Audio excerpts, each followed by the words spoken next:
Welcome to the Saturday Night Live Afterparty.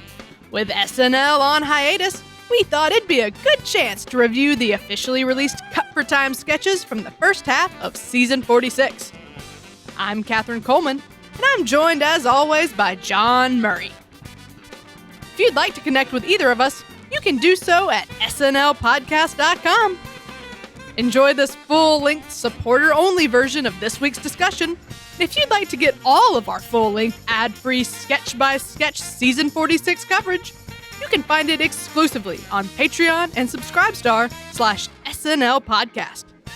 It's our supporters who make this show possible, and we are so thankful to everyone who's already come on board. All right, here we go.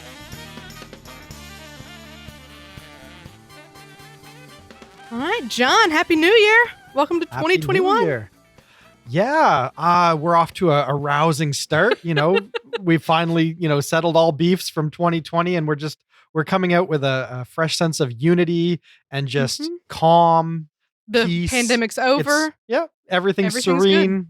Life is back to normal. Hooray for 2021. Yep, it feels drama-free year. That's what we're going for. Absolutely. So, way on back in 2020, 30 years ago, SNL gave us 4 Cut for Time sketches from the first 9 episodes of this season, and so I think we're ready to determine which ones were rightfully cut and which maybe should have made it to air. Yeah, we're gonna play a little cut it or keep it. Mm-hmm. If you haven't seen any of these sketches, though, we'll make sure to get some links down in the description so you can check those out. And while you're down there, go ahead, smash that like button, hit that notification bell so you can get updated as soon as we get new episodes loaded. All right, guys, here we go. We are in full YouTube mode tonight. Let's never do that again. I want this to be a respite from the typical YouTube schlock. No, I refuse.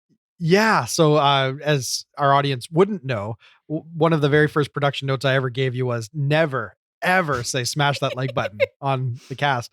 We do not want to be that show.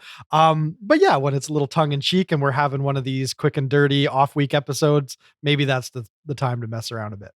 Yeah, let's have some fun. All right, so let's get into these sketches. You ready? I am ready. Let's play a little cut it or keep it. All right, up first, a promo for a new play called God, Don't Let Whitey Take My House. The Coles are a good Christian family. Now y'all kids know you ain't got nothing that can touch your temptations. Watch as they take on not one, not 2, but all the white devils. So John, how'd you feel about this one? I think this one had merit. I enjoyed what they were shooting at. The only thing that was a little tough is just how much racial stuff we've been getting, particularly at that time with the show. And even, Bill Burr's monologue, he got some flack for that. And it's just, right. It seems like the writers at the show are very enamored with these kind of social topics. And so we just get a lot of this material. And so if there was any reason to cut it, it wouldn't be because it wasn't funny and they didn't know what they were lampooning in these kind of low budget off Broadway performances or productions where the performers feel it's way more important than it really is. Those kind of self-important shows.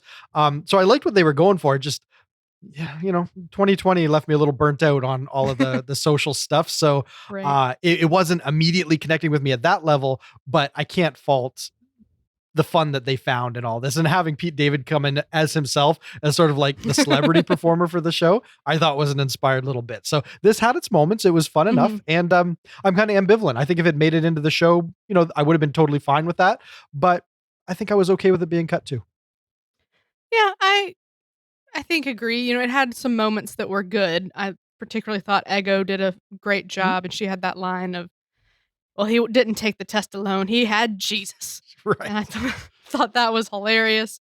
Chris Red too. He really, he threw his performance out there. Like, what is that? There's like a term in live theater for that kind of over the top acting, and it's escaping me, but it was on full display. Well, yeah, I don't know if it's quite mugging or chewing the scenery. Like those are kind of typical terms for going over the top, but it's when you're impassioned and you're trying to bring all the emotion into the scene, but everything you do is at that level. So there's like no Right. dynamics in your performance. It's kind of that sort of thing. I wish I knew the term, because then all the theater nerds would be like, yes, he knows what he's talking about. Apparently I don't, but Chris Redd was on full display with that particular trait as well.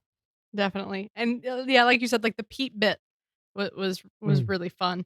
But Yeah. aside from that, I don't feel like this heightened to any fantastic places. Sure. And then, obviously everything I say comes with I am pretty white, so maybe this wasn't directed exactly to me. So like my kind of thing was, it seemed like they were maybe leaning a little bit into sort of a Tyler Perry type thing. And Okay. I was like, maybe we could, if you did that a little bit more, it would have been something like I'm a little more familiar with. But it was a fine sketch. Nothing terrible, but nothing great. I think it was rightfully cut. I don't think there was really anything in the Burr episode that was like, I feel like this would have subbed in for really well. Sure. So I think they made the right call here.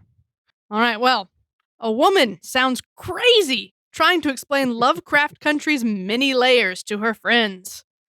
Oh, I've heard about that show. It's supposed to be good. It is great. And as a black woman, I have to say that I feel like the show was made for me. For real? So this one I'm perplexed by, because I have not seen Lovecraft Country. Neither have I. I am not in on this joke. I do not understand why we're at a Tennessee Titans game. Do you know how that's related? The only thing I know less about than H.P. Lovecraft is sports ball. So yeah, there was nothing about this sketch that I was going to be on the inside track. Right. Mm. I think they had some fun stuff going on with this one, because I haven't seen it, but I'm familiar with Lovecraft Country. So I know it is this bonkers show that sounds crazy, but is allegedly really good. So I really liked what they were doing with trying to explain that and just layer in just how nonsensical it is. Yep. But I was so distracted by, why are we at a Tennessee Titans game? How is this the right setting for this sketch? I Googled it. I couldn't find anything. So I still do not know. And I'm baffled, because I think this was a fun idea that they could have done some cool stuff with, but they put it in this bizarro setting that I think ultimately maybe limited it, because we could have had it, for instance, in like a therapist's office, and that would have been, a different path that we could have taken. Right. And so I was overall scratching my head and definitely feeling like, okay, yeah, cut this one. Thank God you did. sort of deal.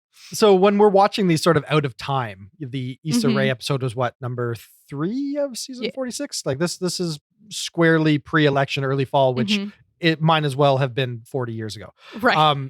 So maybe the Titans were in the playoffs or something. Like maybe there was something that would have been funnier just to have them all, dolled up in those colors. Maybe that would have had some impact back then, but obviously that doesn't age very well for us. Sure.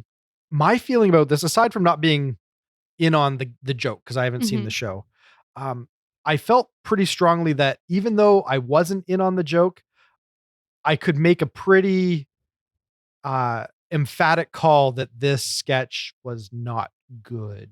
The problem for me, I think, was that I couldn't figure out what the game was that they were ultimately playing, because they muddied it in a lot of different ways. At one point, it looked like maybe it was an odd man out with the white girl, and it was going to be sort of like they can all get on board with it, but she just can't sync up with their what they get out of this show, because there's the cultural divide. Maybe it was that.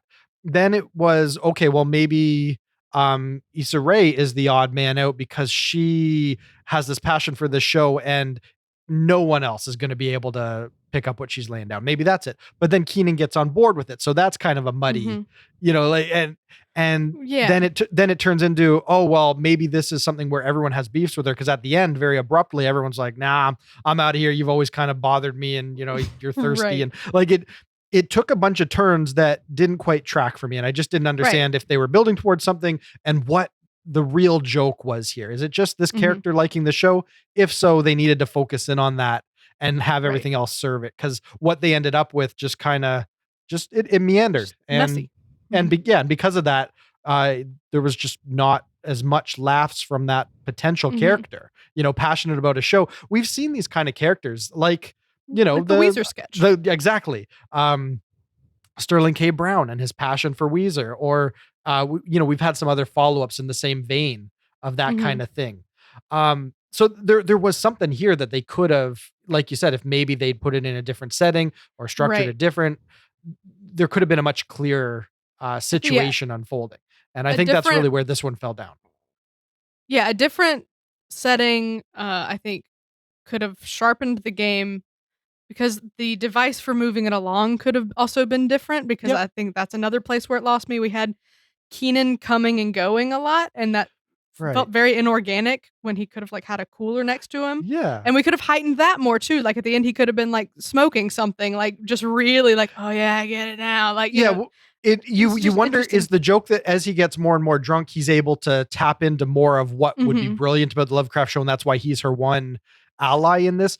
But again, didn't spell it out enough. Like he does open a flask at one point, like, and I think they were trying to spell it out, but because the sketch was already so muddy, you weren't even looking for that to see what this character's angle is on all this. So yeah, it got really muddy, but there's no reason to harp on it. I mean, Sam J, Gary Richardson, they wrote both of our two opening sketches here tonight. I don't just want to dump on them, mercilessly. But they have plenty of great things under their belt too. They've done other good stuff on the show, and even like going back to the gospel play promo, totally fine with it. It's just subject matter that was tough. But this one, I think, clearly was a loss, and I don't know if that's just that it got hacked apart, and the production just never quite found its footing. There were some clear Issa Rae jitters in it as well, and a couple technical things, so that didn't help either. Some sound problems, but because this was dress, I could have assumed going into the live show they would have had that sorted out. What was interesting though was Issa Rae was a fairly competent performer when she was on the show, so the fact that she stumbled just makes me think, I think maybe they did some last minute carving out of this, and so nobody was really quite sure what this had morphed into by the time they start performing it. So I did get that sense from just how, like you said, those jitters, they translated into a lot of fumbled lines. And so I think that might have, just messy sketch. Sometimes they don't come together. And it happens to the best of us. Yep. It was a good cut. This was a good cut. Good cut for sure. All right. Well, the next one we have is a democracy PSA from the episode before the election that reminds us that everything will be okay. We hope. And interesting looking at this from the lens of, post January 2021 coup attempts. Sure. So it hits a little different now, but I don't know if you had the chance to watch it prior to that. Well, I didn't watch this one, but I had seen the midterm one. This is a revisiting of a sketch that they did a couple of years ago when they were hoping to take the House. So I already knew exactly what I was going to get from this, and it didn't surprise. It even ended with Kate McKinnon doing a shriek that does something absurd or surreal in the scene, which is what they did at the midterm when she ends up breaking the glass out of her flower shop with her piercing, scream. So it did feel like this was just a bit of a dusting off of a sketch that is now relevant again because we're in election season again. So for that, I can't give it high marks. But that said, they found fresh gags and scenes for everyone to be in. Beck is building a bunker, and someone is it Kyle that's buying a crossbow, and so this is something you can hang fresh gags on, and all the gags work just fine. I just can't give it high marks for originality because it did very much follow the template of the last one.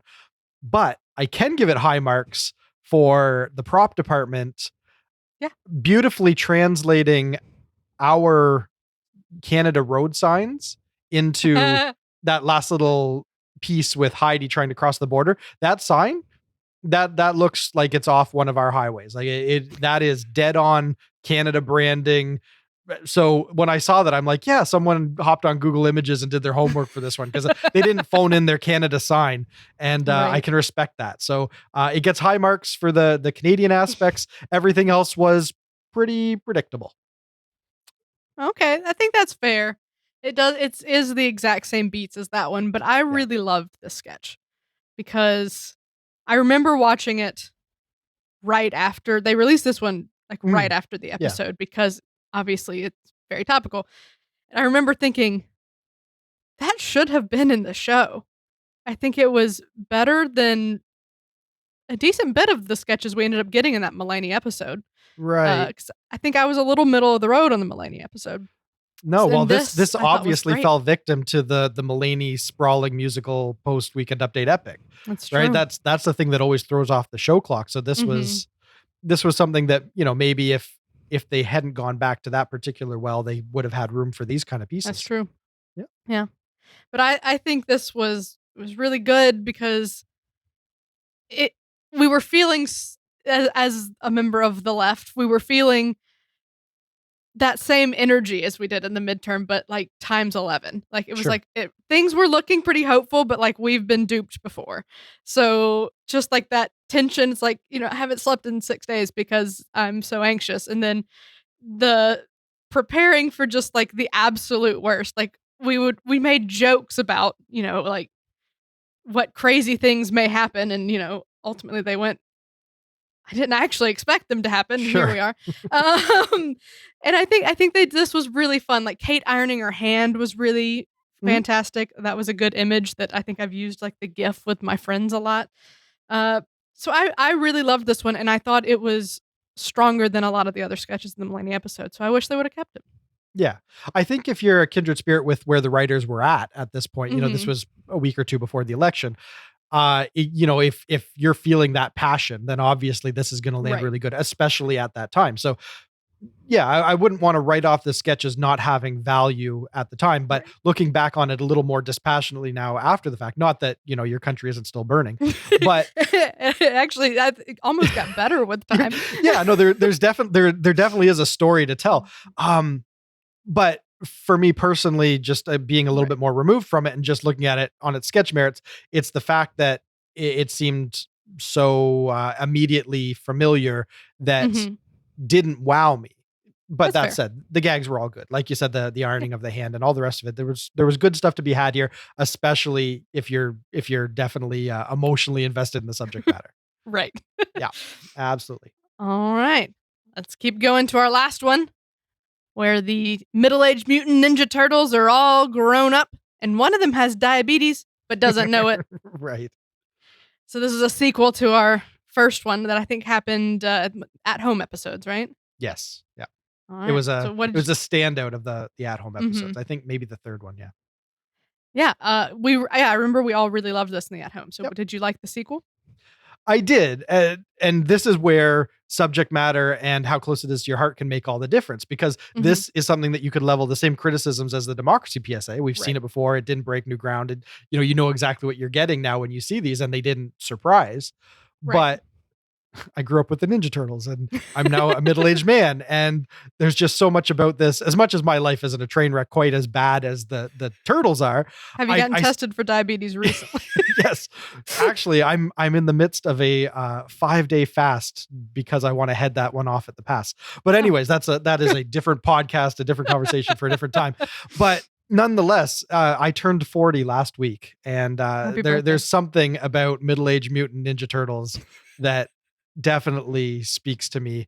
And what I'll say is the same as the democracy PSA, that even though this didn't break new ground, the gags were all solid. I did like Donatello having a phone conversation with his off to college daughter, and she's living her life and she just has no time for family, and it's all he's got to hang on to at this point. Yeah. And you see like a little twitch in his eye as he's tearing up, and just for them to paint the melancholy of these turtles' lives. It's fun. It's really fun. And I really like it. So I'm sure it's not everyone's cup of tea, but this definitely spoke to me. Yeah, I liked this one. It was fine. I think we're probably just going to flip-flop from the democracy one, because I'm like, they didn't add anything new. The crushing weight of middle age has not hit you yet. So right. Yeah. But I think if I looked at it on its own, I think it was fine. I don't think the jokes, like if this had been the first one, I don't think we would have liked it quite as much as we did like the first one. I don't think the jokes were quite as strong. Yeah. But it was still a good sketch. Like I can't insult anything about it other than I've seen it before. I think the first one maybe had like another 1 or 2 vignettes. Like this one felt a little I think shorter so. too. Yeah. So this may have been stuff that was maybe left over that they felt Right. they could parlay into more Christmas friendly fare or something along those Yeah. lines. But you're right. It wasn't as inspired. And the first one had the novelty of being surprising and how Right. much fun it was for them to capture the animation style and the Mhm. theme song and all that. So yeah, you definitely got more mileage out of the first one. Mhm. Absolutely. Yeah. Yeah. But the one that was them at dinner talking about Donald Trump. Sure. It was, well, I guess your dad's an idiot. Yeah. That one little vignette alone did take it Mhm. into a pretty great place for me because I was just like, I felt that so deeply. Yep. That was a really great in just capturing a very true dinner table conversation that has happened a million times. Sure. So really good job with that. Yep. So Yep. I think we probably could have had this in the show. I think it was cut from Kristen Wiig, but they didn't specify, so I think it might just be something they've had ready to play Right. in a lot of episodes and then ultimately just decided to upload it. I didn't hear a host voice, which makes me think that this may have been something that got to the rundown a couple times and they finally said, well, Christmas is here. It didn't make it through. Right. You know, we had 3 Christmas episodes to maybe use this if we had a gap in our rundown. Right. But yeah, they weren't going to hold it to the new year. Yeah. Yeah. There were definitely a few shows of the December shows. I think this could have made it in. It was probably stronger than some of the stuff that did.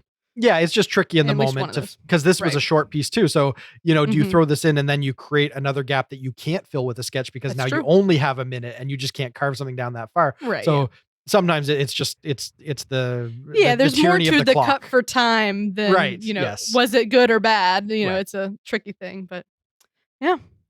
All right. Well, let's talk about which one was the best of the rest then. So we can have our, our sub finalists for the end of the Sure. season. Yeah. So I think we had one super clunker in all this and one that was passable in the gospel play, and then 2 that I think were perfectly fitting to be in any show. One that I connected with more than the other, but nonetheless, I think there were 2 really solid ones. One that was passable, but of them, I mean, I already said it all. Middle-aged Mutant Ninja Turtles is just Right. it was written for me. Like this is Stephen Castillo, Dan Beulah, and Kyle Mooney generating the kind of silliness that warms my heart. And I love Right. that they're in the cast. You know, we talked about Stephen Castillo and Dan Beulah a bit on our last cast and how they seem Really to be standing out. Yeah, they're becoming a bit of a power duo. And so I'm just glad that there's people on the writing staff that have a voice that is generating stuff that really works for me. And yeah, this was just a nice little New Year's treat to enjoy. Yeah, I agree with everything you said. We had the clunker one that was fine, and then these 2 where it just depends on your sensibility as to which one you like better. Right. So I'm going to go with the democracy PSA. Sure. Uh, No surprises tonight. for all the reasons we already talked about. Mm-hmm. All right, well, a very brief little rundown of those 4 sketches, but hopefully we'll get more cut for time sketches in the back half Yeah, of the season. I wonder if during COVID they don't have quite as many things that end up getting fully produced just because they have to siphon people off into different sort of like sketch production units. Right. And there's not as much, maybe just not as much ability to move as quickly and be as sprawling and have as many pieces. So I wonder if that's why there's not a glut of cut for time stuff for us to go over. It definitely seems like a lot of the pre-tapes have not included the host. We've had a lot more pre-tapes without the host. So I think they are trying to produce stuff that can be repurposed in the COVID world where they might not be able to get everybody distanced and, reshoot stuff. Right. Well, it may just be that the host can't go to that particular site, for any given reason. Or they just can't spread the host that thin and have them going in so many directions because these take longer and you can't just commit that much of time to, one piece. We saw that the Kyle Mooney piece where he can never seem to get a fun joke in with his bros and he goes to his sad melancholy place and then his happy place. That was one that was definitely in the rundown on a couple episodes before it actually made it to air. So yeah, there's something to that where if they don't use the host, hopefully it helps them to, build out their bench of potential pinch hitters when the timing gets weird. Right. But yeah, this is what we got. We got 4, and hopefully in the back half we get a few more, and then we can have another fun discussion at the end of the season. Hopefully so. And I think you wanted to talk about the Hall of Fame cast, right? I haven't heard much about that, so I'm Yeah, excited. well, there's not much to say at this point, but a friend of mine, a fellow Canadian, um, is producing a Saturday Night Live podcast where he's having people come on to weigh in on their most beloved cast members, writers, musical guests, to basically make the case as to why they should be considered a Hall of Famer. Mhm. And so he had me come up to talk Tina Fey, and there's also a defunct Lorne Michaels episode that will never see the light of day because he changed his format a little bit over the last couple weeks to Oh. retool it. But anyways, he's going live in a few days, middle of the month, January 15th, I think is when it goes Right. live. And I got to hear some of the episodes that he's already got in the can. He did one about Dan Aykroyd that was maybe the most fun SNL podcast listening I've heard in a long time. So I know that the people that he's getting involved, have something worthwhile to say about the people that they're Mhm. passionate about, and hopefully he finds some more. But the first few episodes that he's been working on are quite a good listen, and because I enjoyed it so thoroughly, I wanted to get involved and make my case for Tina Fey. And if anyone wants to hear that, that'll be dropping sometime in the next few weeks. And it's called SNL Hall of Fame. They can find it in their podcast apps or snlhalloffame.com. I believe he's got a website. I think that's the address. Yeah, so it'll be popping up somewhere, and he's going to be promoting it. So it'll cross people's paths. But if it's the sort of thing that you think you'd be into hearing, I would encourage people to check it out. He's a good guy. Sounds awesome. He's a stand-up dude. I would love people to give his podcast a little love. All right. Well, I'm excited to tune into that one. And And yeah. Catherine, if you're passionate about someone on SNL and want to make the case, there's no reason why you probably couldn't participate if you were so inclined. I'm not putting you on the spot, Well, but hey, if he hasn't done a Kate McKinnon episode, well, sign me up. there you go. If ever there was a Hall of Famer, it would be Kate. So by all means, you very well at some point may be able to advocate for that. That's all I right. got. What do you got? What have you been doing? Awesome. Well, I mentioned on the last cast that I just filmed a sketch. I finally got that released I watched January it. 1st. Yeah. Okay. So review it for the people if they need No, you don't want me to do entertainment. that. Why did- Because we off air, I asked some questions about some directions that I was wondering Uh-huh. why it didn't maybe take a different turn there at the end.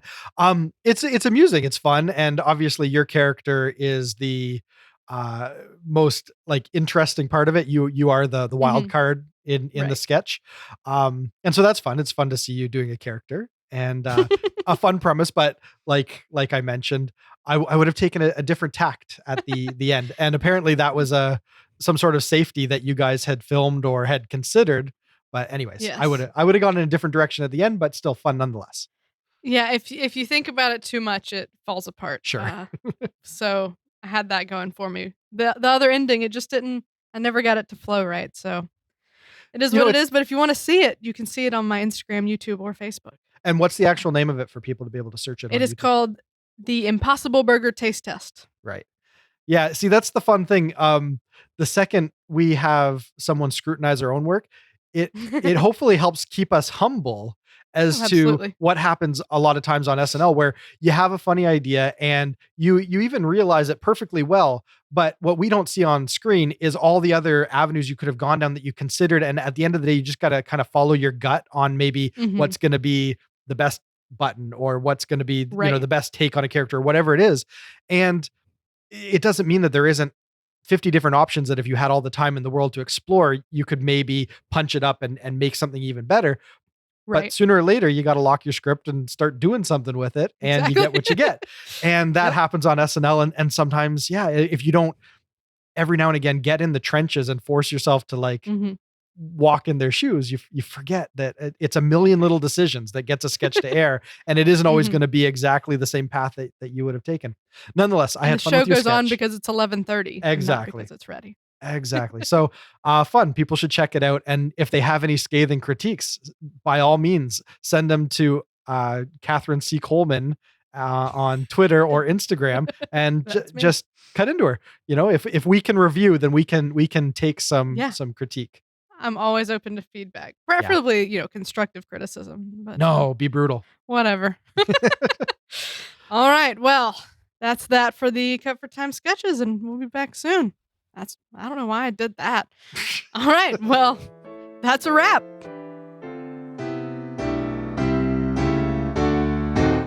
Thanks to John Murray, and thanks as well to our most generous patrons, Sam Bowers, Neil Weinstein, Justin Gardner, Carissa Eubank, and Brian Clark. If you're enjoying our show, please subscribe on YouTube or wherever better podcasts can be found. Your subscription helps us grow, and your support is greatly appreciated.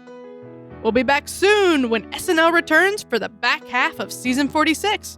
But until then, this has been episode number 125 of the Saturday Night Live Afterparty podcast. I'm Catherine Coleman. That's my story, and I'm sticking to it.